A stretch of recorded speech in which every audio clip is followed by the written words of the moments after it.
हमारे इस news channel में आप सभी का स्वागत है। आइए देखते हैं दुनिया भर की तमाम खबरें। मोदी सरकार ने ताकतवर चीन को क्यों दिए ये 3 बड़े झटके। इस महामारी ने दुनिया भर में अंतर्राष्ट्रीय संबंधों को भी बुरी तरह प्रभावित किया है। एक तरफ सुपर पावर अमेरिका चीन से सभी संबंधों को खत्म करने की बात कर रहा है, तो दूसरी तरफ यूरोप के देश चीन के खिलाफ इस महामारी की जाँच कराने की मांग कर रहे हैं। चीन पर सवाल केवल यूरोप और अमेरिका से ही नहीं उठ रहे हैं, बल्कि भारत ने भी उनके खिलाफ कई कदम उठाए हैं। पिछले 30 सालों में भारत ने चीन को सीधे प्रभावित करने वाले कई कदम उठाए हैं। सबसे पहले भारत ने शुरुआत की विदेशी निवेश एफडीआई के नियमों में बदलाव कर अप्रैल महीना में भारत ने चीन से होने वाले निवेश के ऑटोमेटिक रूट को बंद कर दिया था और चीनी निवेश के पहले भारत सरकार की मंजूरी अनिवार्य कर दी। भारत को आशंका थी कि इस महामारी में भारतीय कंपनियों का कारोबार ठप पड़ रहा है और इसका फायदा उठाकर चीनी कंपनियां इसका सस्ते में टेक ओवर कर सकती है। भारत के इस कदम के बाद चीन की तरफ से तुरंत प्रतिक्रिया आई। चीन ने भारत के इस कदम को एक तरफा और विश्व व्यापार संगठन के नियमों के खिलाफ बताकर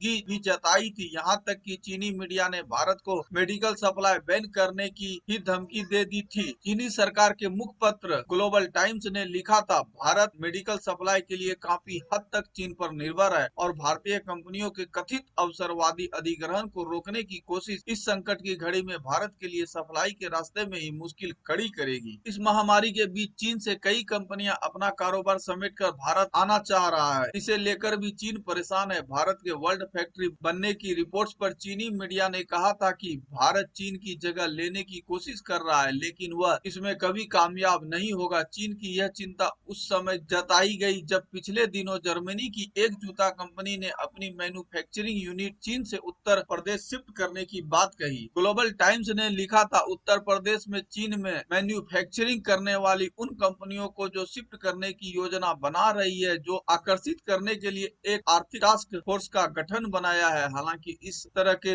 प्रयासों के बावजूद इस महामारी के दौर में आर्थिक दबाव के बीच चीन को पीछे छोड़कर भारत का दुनिया की अगली फैक्ट्री बनने की उम्मीद कम ही है। भारत ने पिछले हफ्ते चीन के खिलाफ एक और कदम उठाया। इस महामारी के संबंध में सबसे पहले केंद्रीय मंत्री नीतीश गडकरी ने कहा कि इस महामारी एक प्रकृति नहीं है और यह किसी लैब में पैदा हुआ है। इसके बाद भारत ने विश्व स्वास्थ्य संगठन की बैठक में इस महामारी की उत्पत्ति की स्वतंत्र अंतर्राष्ट्रीय जांच का भी समर्थन किया है। इससे पहले यूरोप और ऑस्ट्रेलिया की तरफ से इस तरह की जांच की मांग उठ रही है। भारत ने पहली बार इस तरह की जांच में शामिल होने के लिए औपचारिक रूप से हामी भरी है। इस प्रस्ताव में भले ही चीन या वुहान का जिक्र नहीं था, लेकिन जाहिर तौर पर जांच शुरू होने से पहले ही मुश्किलें बढ़ेंगी। चीन ताइवान